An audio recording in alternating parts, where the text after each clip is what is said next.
हम लोग एक्सरसाइज 4.8 के क्वेश्चन नंबर 2 का सोल्यूशन स्टार्ट करने जा रहे हैं, जो कि पेपर पॉइंट से बहुत ज्यादा इंपॉर्टेंट भी है, क्योंकि ये ऑलरेडी आपके पास पास पेपर में कई बार आ चुका है।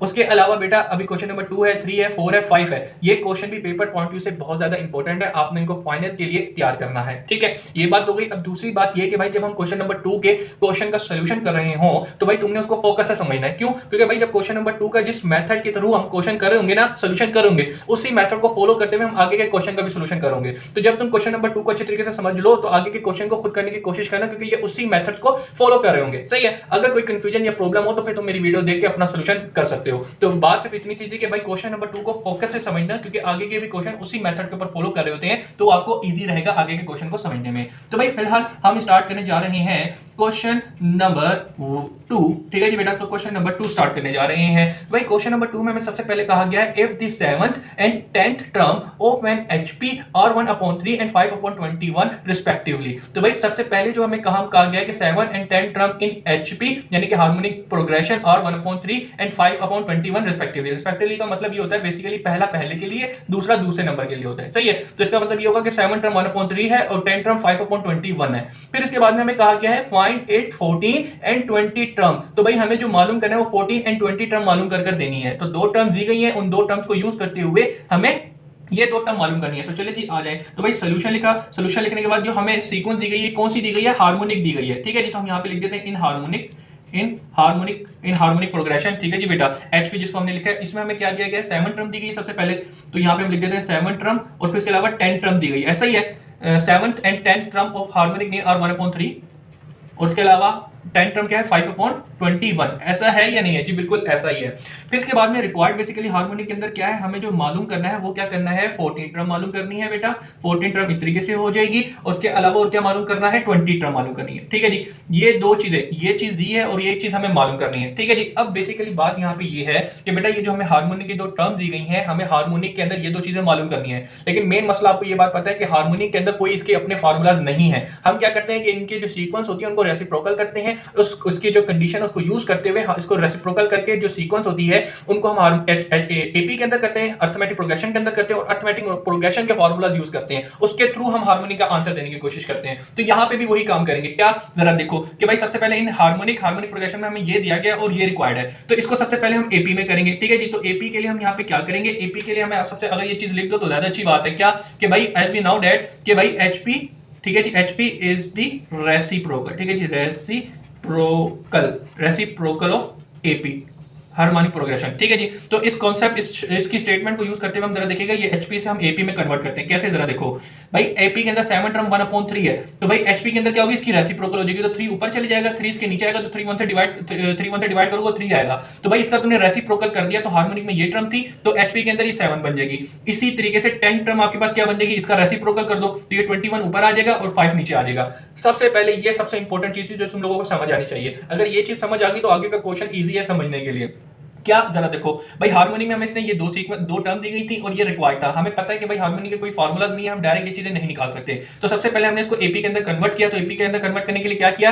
HP is the reciprocal of harmonic progression. ये तो बेसिक सी कॉन्सेप्ट है। तो इसी कॉन्सेप्ट को यूज करते हुए जो टर्म थी 1/3 तो उसका रेसिप्रोकल कर दिया, ये बन गया। और 10 टर्म जो थी वो 5/21 थी, तो इसका रेसिप्रोकल कर दिया, तो ये बन गया। अब ये जो दो टर्म है किसमें आ गई है? एचपी में आ गई। तो एचपी में आ चुकी है, तो एचपी के फार्मूला यूज करते हुए हम 14 टर्म और 20 टर्म मालूम करेंगे। जब हमारे पास वो टर्म आ जाएंगी तो उनका रेसिप्रोकल करके अगेन हमारे पास एचपी में आ जाएंगी वो, ठीक है।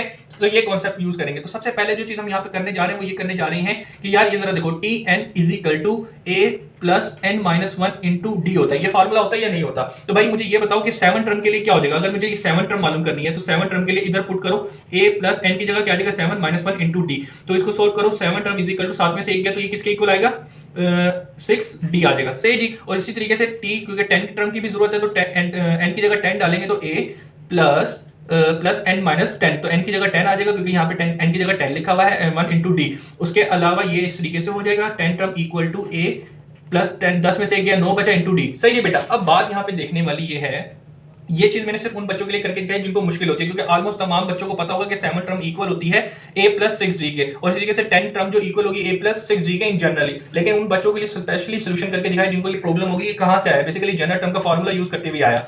अब क्या होगा, अब जरा देखो बेटा, अगर यहाँ पे मैं ये वैल्यू पुट कर देता हूँ 7 टर्म किसके इक्वल है? 7 टर्म इक्वल होती है, ब्लैक पेन चाहिए मुझे, तो a प्लस 60 इक्वल टू किसके हो जाएगा, ये 3 के हो जाएगा। इसको मैं नाम दे दूंगा इक्वेशन नंबर 1। और इसी तरह 10 टर्म किसके इक्वल होती है, 10 टर्म इक्वल होती है a plus 9d equal to 21/5। ठीक है जी, इसको मैं नाम दे दूंगा इक्वेशन 2। सबसे पहले दो टर्म्स हमें दी हुई थी, उन टर्म्स को हमने एक्सपेंड किया इन जनरल टर्म के अंदर और वो वैल्यू पुट कर दी। अब हम यहाँ पे क्या करेंगे, यहाँ पे हम करेंगे subtract equation 1 and 2। Equation 1 and 2 को सबट्रैक्ट करेंगे। तो भाई इक्वेशन 1 हमारे पास लिखिए a plus 6d equal to 3, a plus 9d equal to 21/5। हमने क्या कहा है, हम करेंगे सबट्रैक्ट। तो सबट्रैक्ट का मतलब होता है साइन चेंज हो जाएंगे। तो बेटा ये प्लस का और ये माइनस कैंसिल आउट हो गया। 6 माइनस क्या करना है, 6 माइनस का 9 होगा, तो 6 में से माइनस किया तो ये माइनस का 3 बच जाएगा। ठीक है जी बेटा, अगर किसी को कोई कंफ्यूजन हो रही है तो मेरा कैलकुलेटर कहाँ गया, कैलकुलेटर एक मिनट रुकिएगा, कैलकुलेटर कहाँ गया लेके आता हूँ। अच्छा तो यार ये जरा देख लो तुम लोग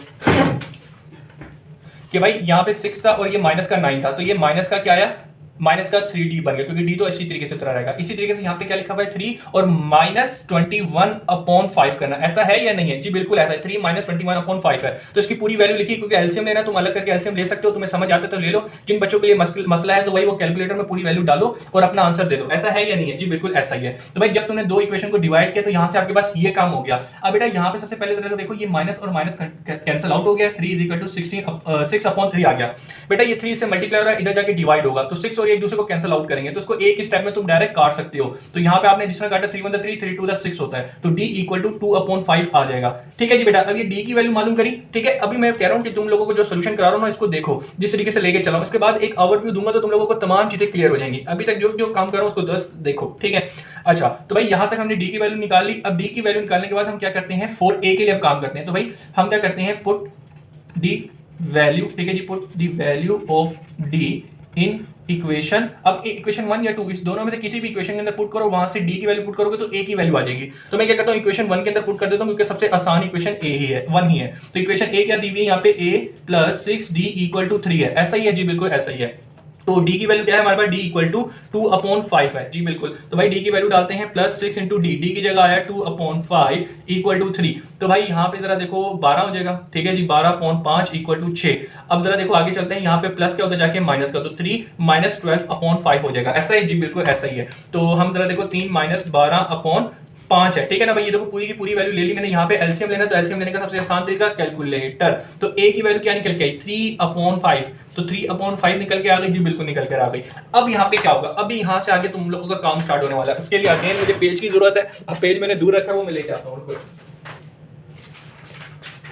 अच्छा तुम लोग कह रहे हो आज तमाम चीजें सर आपने दूर करते रखी है, टाइम लग रहा है आपका सर, थोड़ी बेटा मादत कभी कभी हो जाता है, एकदम से अचानक बनाने स्टार्ट हो गया, मुझे पता नहीं था कहाँ रखी है, तमाम चीजें लेके आनी है।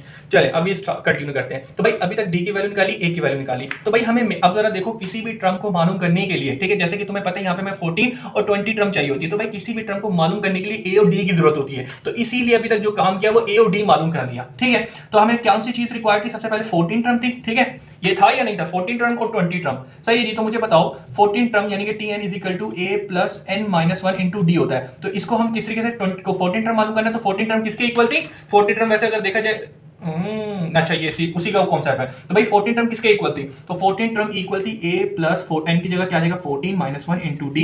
तो tn 14 is equal to a plus 13 into D. अच्छा ये जो चीज है ना, ये जो सोल्यूशन है स्पेशली उन बच्चों के लिए करके दिखा रहा हूँ जिन बच्चों को ये चीज समझ नहीं आती कि t14 इक्वल होता है a प्लस 13 इंटू डी के। क्यों, क्योंकि जो से नंबर की टर्म होती है उसे एक कम करके डी से मल्टीप्लाई कर दिया जाए, वो उसकी जनरल टर्म बन जाती है। तो इसीलिए उन चीज को उन बच्चों को स्पेशली करके दिखा रहा होता हूँ। अगर उनको ये चीज समझ आती है तो आप डायरेक्ट इसको इसके इक्वल कर सकते हैं। ठीक है, यानी कि इस स्टेप के बाद डायरेक्ट ये कर सकते हैं, ये ना करके दिखा तो कोई मसला नहीं है। अब इसके बाद तुम्हें पता है 14 टर्म निकालने के लिए a की जरूरत है। a किसके इक्वल आया है, a इक्वल आया है 3/5 के, और d की जरूरत है तो d किसके इक्वल आया है 2/5 के। तो ये वैल्यू पुट करो इधर और 14 टर्म निकालो अपनी। तो भाई a की वैल्यू क्या निकली 3/5 प्लस 13 इंटू डी, डी की वैल्यू क्या निकल के आई d/5। इसको थोड़ा पुट करो, सोल्व करो। तो 3/5, 13 को 2 से मल्टीप्लाई करना है, 30 को 2 से मल्टीप्लाई किया 26/5। अब इधर लेना है एलसीएम। तो एलसीएम तो बड़ा आसान है क्योंकि नीचे जो है दोनों वैल्यू सेम है, लेकिन फिर भी मैं आपको कैलकुलेटर के अंदर करके दिखा रहा हूं ताकि तमाम बच्चों के लिए तमाम चीजें क्लियर आए कि भाई ये देखें इस तरीके से हुआ है। तो भाई 29/5 आ गया। तो यहां से आपके पास 14 टर्म निकल के आई है क्या 29/5। ठीक है जी बेटा, ये हो गया। अच्छा जी, अब आपको 14 टर्म निकालनी थी और कौन सी टर्म रिक्वायर्ड थी, अब आपको 20 टर्म निकालनी थी। तो चले जाए 20 टर्म भी निकाल लेते हैं। तो भाई 20 टर्म निकालने के लिए सबसे पहली जो चीज आपको पता है 20 टर्म किसके इक्वल होती है, 20 टर्म इक्वल होगी a प्लस जो 20 टर्म होती है उसे एक कम कर दो 19 19 और डी से मल्टीप्लाई कर दो, तो ये एक जनरल टर्म का फॉर्मूला बन के आ जाएगा। लेकिन जिन बच्चों को ये चीज नहीं समझ आती तो उनको ये चीज देख लो, Tn = a + n - 1 × d होता है, ये जनरल टर्म का फॉर्मूला होता है इन एपी। तो यहाँ पे आप कौन सी टर्म निकालो, 20 टर्म, तो n की जगह 20 डाला, तो यहाँ पे n की जगह 20 आ जाएगा, -1 किया इंटू डी, तो भाई 20 में से एक गया, कितना बचा, 19, सही है जी। और डी, और ये T20 किसके इक्वल हो जाएगा, इसके इक्वल हो जाएगा। तो ये चीज तुम डायरेक्ट भी कर सकते हो, अगर नहीं समझ आए तो इसका सोल्यूशन यूं भी देख लो। अब बस इस 20 टर्म निकालने के लिए a की वैल्यू पुट करो, a की वैल्यू क्या थी, 3/5 + 19 इंटू डी, डी की वैल्यू क्या थी, डी की वैल्यू थी अच्छा, डी की वैल्यू 2/5 थी, इसके अंदर डाल दिया, सोल्व करो, 3/5, 90 को मल्टीप्लाई कर दो 2 से, तो 90 इंटू 2, 19 इंटू 2, तो ये कितना आ गया, 38/5, ठीक है जी। अब इसको सोल्व करो, तो एलसीएम लेना है, तो एलसीएम लेने के लिए 3 है तो आसान सही, 3/5, ठीक है, और फिर इसके बाद क्या लिखा है, प्लस 38/5, सही है जी। तो इसको कर दो, ये क्या है, 41/5। तो यहां पे आके बेटा आपके पास 20 टर्म,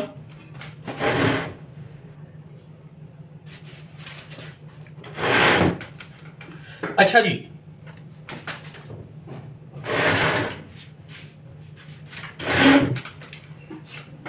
अच्छा जी, तो भाई यहाँ पे आके हमने जब इसके अंदर फॉर्मूला वैल्यू पुट करी तो 20 टर्म हमारे पास क्या निकल के आ गई, 41/5, ठीक है जी बेटा।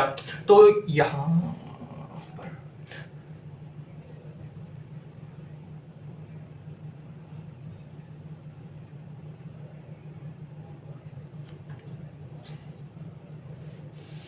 अच्छा जी बेटा, तो भाई हम लोगों ने 20 टर्म के अंदर तमाम वैल्यू डाली इधर, अच्छा जी बेटा, तो जब मैंने इसका एलसीएम दिया तो 41/5 आ गया, ये बेसिकली क्या थी, 20 टर्म थी हमारे पास, तो 20 टर्म हमारे पास 41/5 आ गई, ऐसा ही है जी, बिल्कुल ऐसा ही है। तो अब बेटा मेरी चीज सुनो, हम लोगों को क्वेश्चन के अंदर क्या रिक्वायरमेंट था, 14 टर्म और 20 टर्म मालूम कर देनी थी, ऐसा ही है, बिल्कुल ऐसा ही है। तो हमने 14 टर्म और 20 टर्म मालूम करके दे दी, लेकिन किसकी मालूम करके दी है, हमने मालूम करके दी है एपी की, यानी कि अर्थमेटिक प्रोग्रेशन की, और क्वेश्चन में रिक्वायर्ड किसकी थी, हार्मोनिक की थी। मसला यहाँ पे ये था कि भाई हम लोगों को 7 टर्म और 10 टर्म दी गई थी हार्मोनिक की, ठीक है ना भाई, लेकिन बात सिर्फ इतनी सी थी कि भाई हार्मोनिक के कोई फार्मूलाज नहीं है, तो इसको सबसे पहले रेसिप्रोकल करके हमने इसको एपी में किया, और एपी के फार्मूलाज यूज करते हुए, ये बात तुम लोगों को पता है कि कोई सी भी, क्योंकि टर्म्स मालूम करनी है तो कोई भी टर्म मालूम करनी है तो उस टर्म को मालूम करने के लिए ए और डी की जरूरत होती है। तो ये जो दो टर्म्स थी, ठीक है ना, सबसे पहले इसको हमने किसमें कन्वर्ट कर दिया, एपी के अंदर। इन दो टर्म से हमने क्या किया, हमें पता है जनरल टर्म का फार्मूला क्या होता है, Tn = a + -1 × d। तो इन दो से हमने दो इक्वेशंस बनाई, ठीक है ना, 7 टर्म और 10 टर्म की, इनको माइनस करा, मतलब बेसिक सिंप्लीफिकेशन करके ए और डी की वैल्यू निकाल ली, ए और डी की वैल्यू आ गई। तो यहां से हमने 14 टर्म है, पता है कि किसके इक्वल होती है, इसके इक्वल होती है, यहाँ पे ए और डी की वैल्यू निकाली, 14 टर्म आ गई। इसी तरीके से 20 टर्म इसके इक्वल होती है, इधर ए और डी की वैल्यू निकाली, 20 टर्म आ गई। लेकिन क्या ये हमारा आंसर है, नहीं, बताऊं क्यों, क्योंकि ये जो टर्म निकाली है हमने निकाली है एपी के लिए, हमें किसके लिए चाहिए, फॉर हार्मोनिक। तो हमारा जो फाइनल आंसर होगा, तो फॉर हार्मोनिक के लिए हमारी जो कौन सी बनेगी, क्योंकि 14 टर्म चाहिए था ना, तो 14 टर्म इसका रेसिप्रोकल होगी, तो 5/29, और उसके अलावा कौन सी टर्म चाहिए थी, 20 टर्म चाहिए थी। तो 20 टर्म किसके इक्वल, ये तो हार्मोनिक के अंदर है, तो एपी के अंदर है, तो हार्मोनिक के अंदर रेसिप्रोकल करना होगा, तो 5 ऊपर चले जाएगा और 41 नीचे आ जाएगा। तो भाई इन एपी इन एचपी, क्योंकि क्वेश्चन की क्या रिक्वायरमेंट थी कि ये दो टर्म दी गई, ये दो टर्म निकालो, हार्मोनिक के अंदर थी, तो हमें उधर का पता है कि हार्मोनिक में कोई फार्मूला नहीं है, तो उसको रेसिप्रोकल कर हमने इन दो टर्म से निकाल तो ली, 14 टर्म और 20 टर्म। हमें पता है कि हमें हार्मोनिक निकालनी है, ये हमारे पास एपी की हैं, तो इसीलिए इनका मैंने रेसिप्रोकल कर दिया, जो फाइनल आंसर हमें रिक्वायर्ड था इन हार्मोनिक, ठीक है ना भाई, इन हार्मोनिक प्रोग्रेशन के अंदर। तो 14 और 20 टर्म हमारे पास ये होंगे, ये हमारे आंसर्स हैं। तो हम आके आपको आंसर भी चेक करा देते हैं कि क्वेश्चन नंबर एक्सरसाइज 4.8 के क्वेश्चन नंबर 2, ठीक है ना भाई, तो 5/29 और 5/41, तो 5/29 और 5/41, तो यही दो आंसर आपके पास यहाँ पे दिए गए हैं, 20 टर्म 14 टर्म एंड 20 टर्म। तो देख सकते हो बेटा, ये क्वेश्चन आपके सामने है। अब मैं कुछ बच्चों के लिए यहाँ पे देख सकता हूँ कि कुछ बच्चे परेशान होंगे, सर बड़ा क्वेश्चन डिफिकल्ट है, उसके लिए अब आसान तरीका बता रहा हूं भाई। इस क्वेश्चन की कम से कम 1 से 2 बार देखो, या 1 से 2 बार 3 से 4 बार खुद करो, प्रैक्टिस करो, किसी को समझाने की कोशिश करो, कोई नहीं है तो खुद को समझाने की कोशिश करो। इसी तरीके से क्वेश्चंस की प्रैक्टिस होती है और ये क्वेश्चंस इंपॉर्टेंट है। तो अब जब ये क्वेश्चन अच्छे तरीके से हो जाए ना, तो इसके आगे के क्वेश्चन तुम करोगे तो इससे ज्यादा आसान है, इसको फोकस ही करके समझ लो ताकि आगे के क्वेश्चन आसान हो जाए। तो अभी चलते हैं नेक्स्ट क्वेश्चन के सोल्यूशन की तरफ। अब हम लोग एक्सरसाइज 4.8 के क्वेश्चन नंबर 3 का सॉल्यूशन स्टार्ट करने जा रहे हैं, जो कि पेपर पॉइंट से इंपॉर्टेंट है, ऑलरेडी पास पेपर में आया हुआ है। चलते हैं इसके सॉल्यूशन की तरफ। तो क्वेश्चन नंबर 3 में कहा गया है, if the sum of first and sixth term of HP is 31/116, find the harmonic sequence if the first term is 1/4। Basically इस क्वेश्चन के अंदर हमें क्या कहा गया है, जो दो कंडीशन दी गई हैं, उन दो कंडीशन को यूज करते हुए हार्मोनिक सीक्वेंस मालूम करके देनी है। तो चलते हैं, रिक्वायर्ड है वो मालूम करते हैं। तो यार सबसे पहले इसने हमें क्वेश्चन के अंदर क्या कहा है, if sum of first and sixth term of HP is equal, basically equal है 31/116 के। तो भाई सबसे पहले जो इसने हमें कंडीशन दी गई है वो लिख लेते हैं। इसने कहा है कि भाई first term sum of first term and six term, ठीक है ना भाई, ये इसने खुद कहा है sum of first and six term, तो फर्स्ट टर्म को T1 और सिक्स टर्म को T6 लिख दिया है। तो ये किसके इक्वल है, ये इक्वल है 31/116 के। सबसे पहली कंडीशन इसने ये दी, तो इसमें कहा कि find the harmonic sequence if the first term equal to 1/4, तो फर्स्ट टर्म इक्वल है 1/4 के। तो यार ये दो कंडीशन इसने दी है, और रिक्वायर्ड हमें क्या कहा गया है, रिक्वायर्ड इसमें कहा है कि सीक्वेंस मालूम करो, और वो जो सीक्वेंस होगी वो किसके अंदर होगी, वो सीक्वेंस हार्मोनिक के अंदर होगी, हार्मोनिक प्रोग्रेशन के अंदर होगी। सही है जी। तो भाई सबसे पहली चीज ये जो इसने हमें डाटा दिया है, यानी कि first term plus six term equal to 31/116 और फर्स्ट टर्म इक्वल टू 1/4, ये किसके अंदर है, इन हार्मोनिक प्रोग्रेशन के अंदर है। सही है जी भाई। तो भाई हमें सबसे पहली चीज जो ये है कि इसने जो हमें डाटा दिया है, इस डाटा के अंदर जरा देखें, थोड़ी सिंप्लीफिकेशन है वो करते हैं, फिर उसके बाद आगे काम करते हैं। या सबसे पहली चीज ये कि इसने हमें क्या दिया कि first term plus six term equal to 31/116, ऐसा है या नहीं है बेटा। फर्स्ट टर्म किसके इक्वल है, फर्स्ट टर्म इक्वल है 1/4 के। तो इस कंडीशन के अंदर फर्स्ट टर्म डाल के सिक्स टर्म निकाल लेते हैं यहाँ से, ठीक है। सबसे पहला काम मैं ये कर रहा हूँ, तो फर्स्ट टर्म के अंदर ये डाटा डाला, plus six term equal to 31/116, ये प्लस क्या उधर जाके माइनस का, ताकि मेरे पास सिक्स टर्म निकल के आ जाए, ठीक है, ये हो गया। अब जरा देखें आगे, 31/116 फिर -1/4, ठीक है जी। तो इसका एलसीएम लेना था, ये कितना निकल के आया 158, ऐसा है या नहीं है जी, बिल्कुल ऐसा ही है। ये आपके पास क्या निकल के आ गई, सिक्स टर्म निकल के आ गई, ठीक है। अब जरा आ जाओ बेटा, ये बेसिकली इन हार्मोनिक के अंदर आपके पास एक फर्स्ट टर्म दी गई है और एक सिक्स टर्म दी गई है, और इन दो टर्म को यूज करते हुए आपको रिक्वायर्ड बेसिकली है सीक्वेंस मालूम करना जो कि हार्मोनिक के अंदर हो। हमें पता है कि भाई ये जो हार्मोनिक के अंदर कोई भी बेसिक फार्मूलाज नहीं है, तो सबसे पहले हम इन टर्म्स को किसमें कन्वर्ट करेंगे, इन हार्मोनिक अर्थमेटिक प्रोग्रेशन के अंदर कन्वर्ट करेंगे। क्यों, क्योंकि उसी के अंदर, क्योंकि हार्मोनिक के अंदर तो कोई फार्मूलाज है ही नहीं, तो एपी के फार्मूलाज को यूज करते हुए हम करेंगे। तो भाई इन एपी के अंदर कन्वर्ट करने के लिए जो फर्स्ट टर्म है वो किसके इक्वल हो जाएगी, यानी कि हार्मोनिक में 1/4 है, तो एपी के अंदर किसकी हो जाएगी, रेसिप्रोकल कर दोगे, 4 ऊपर चले जाएगा 1 नीचे आ जाएगा, तो 4 को 1 से डिवाइड करोगे तो 4 ही आ जाएगा। तो हमारी फर्स्ट टर्म इन एपी क्या बन जाएगी 4। उसके अलावा सिक्स टर्म दी हुई है इन हार्मोनिक प्रोग्रेशन, तो वो क्या है 1/58 है, तो उसका रेसिप्रोकल करके लिखेंगे तो ये 58 बन जाएगी इन एपी। सही है जी बेटा। तो यहां तक हमने क्या किया कि हार्मोनिक प्रोग्रेशन के अंदर हमें फर्स्ट टर्म और सिक्स टर्म दी गई थी, इसको मैंने एपी के अंदर कन्वर्ट कर लिया बेसिक कॉन्सेप्ट यूज करते हुए कि harmonic progression is the reciprocal of arithmetic progression. ये काम हो गया जी, बिल्कुल हो गया। अब इसके बाद हम करेंगे कि हमें अब यहां पर एक चीज समझो बेटा, सबसे पहली जो चीज समझने वाली है वो ये है कि भाई T6 इक्वल है 58 के, है या नहीं। तो बेटा यहाँ पे T6 जो है वो इक्वल होता है A प्लस 5D के इक्वल टू 58 के। अब ये कैसे हुआ, ये चीज इस तरीके से हुई कि भाई जनरल टर्म का फार्मूला तुम्हें पता है एपी के अंदर किसके इक्वल होता है, वो मैंने यहाँ पे भी लिखा है Tn is equal to A plus n minus 1 into D के। तो भाई टर्म कौन सी निकाली है, सिक्स टर्म दी हुई, तो n की जगह 6 था, is equal to A plus n की जगह 6 माइनस 1 इंटू डी। तो A 6 में से गया, तो ये 5 बचा इंटू डी, और T6 आ गया, ठीक है जी बेटा। तो यहाँ पे T6 किसके इक्वल है, A प्लस 5D के। तो भाई T6 किसके इक्वल है, A प्लस 5D के। तो जिन बच्चों को ये चीज डायरेक्ट समझ नहीं आती कि भाई जो सी टर्म होती है उसे एक कम करके 5 जो भी कम करके D से मल्टीप्लाई कर दो तो वो एक जनरल फॉर्म बनकर आ जाती है। लेकिन जिन बच्चों को ये डायरेक्ट फॉर्म नहीं समझ आती तो उनको मैंने यहाँ पे एक्सप्लेन करके दिखा दिया है।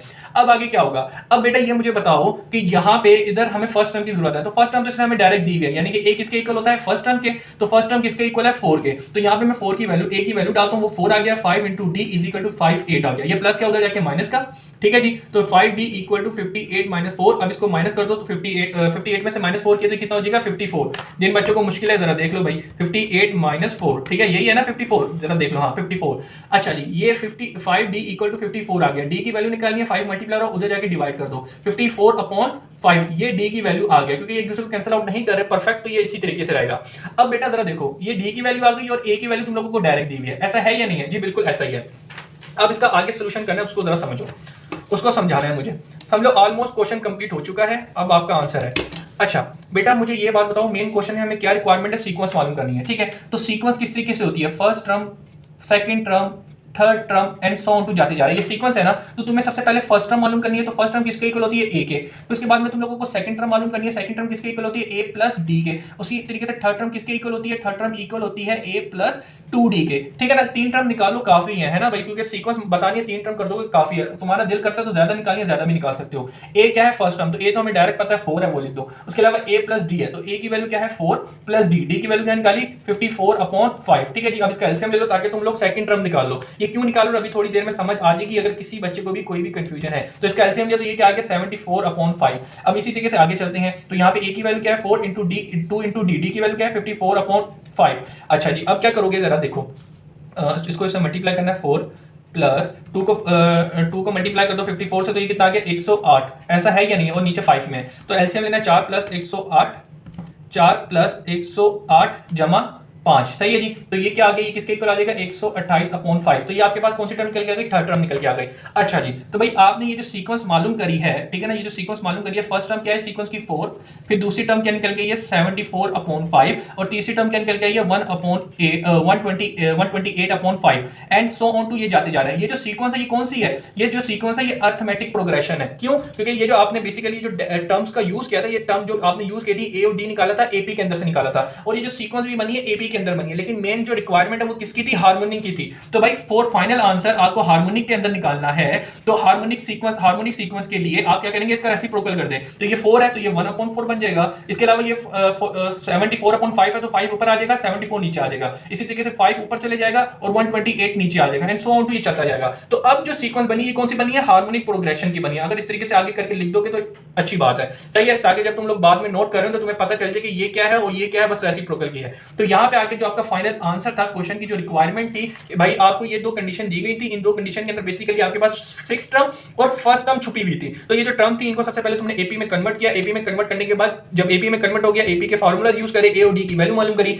ए और डी की जब वैल्यू मालूम करी, सीक्वेंस मालूम करना, तो सीक्वेंस के अंदर first term second term third term होती है, एंड सो ऑन टू जाते जा रहा है। लेकिन यहाँ पे सिर्फ हमने 3 टर्म मालूम की है, फर्स्ट टर्म इसके इक्वल होती है, सेकंड टर्म इसके इक्वल होती है, थर्ड टर्म इसके इक्वल होती है। ये कैसे निकला, ये जनरल टर्म के अंदर ही फार्मूला से निकला हुआ है। आई थिंक कि तुम लोगों ने एपी पढ़ के आए हो, अच्छे तरीके से पता होगा कि एपी के अंदर फर्स्ट टर्म सेकंड टर्म और थर्ड टर्म हमेशा यही होती है, सही है ना। बेसिक कॉन्सेप्ट है कि जो टर्म होती है वो डी से कम करके उसे मल्टीप्लाई कर दो, उसकी जनरल फॉर्म बन जाती है। तो भाई हमने सिर्फ 3 टर्म निकाली और ये एक सीक्वेंस बन गई। ये जो सीक्वेंस है एपी के अंदर है, हमें जो क्वेश्चन की रिक्वायरमेंट थी वो हार्मोनिक की थी। तो बेटा यहाँ पे आके हमने बस इसका रेसिप्रोकल किया तो हमारे पास ये चीज आ गई है। तो अब हम आ जाते हैं, आपको आंसर भी चेक करवा देते हैं। हम लोगों ने कौन सा क्वेश्चन किया था, एक्सरसाइज 4.8 के क्वेश्चन नंबर 3 का सॉल्यूशन किया था। तो भाई कौन सी सीक्वेंस है, 1/4 1/4 5/74 74 5/128 1/8। तो भाई जरा देख लो, बहुत अच्छी बात है कि आंसर भी हमारा सामने ही है। तो भाई यहाँ पे आके हम लोगों ने क्वेश्चन नंबर 3 को कर लिया है कंप्लीट। मुझे पता है कि यहाँ पे मेरे कुछ बच्चे जो थोड़े से वीक हैं वो थोड़े से परेशान होंगे, सर थोड़ा मुश्किल लग रहा है। तो यार इसके सिर्फ यही हल है कि भाई इसको खुद प्रैक्टिस करो, सेल्फ स्टडी करो। मैं तो अपनी तरफ से आसान करके समझा रहा हूँ, लेकिन मैं समझ सकता हूँ उन बच्चों का दर्द भी जो थोड़े से वीक हैं, जिनके पास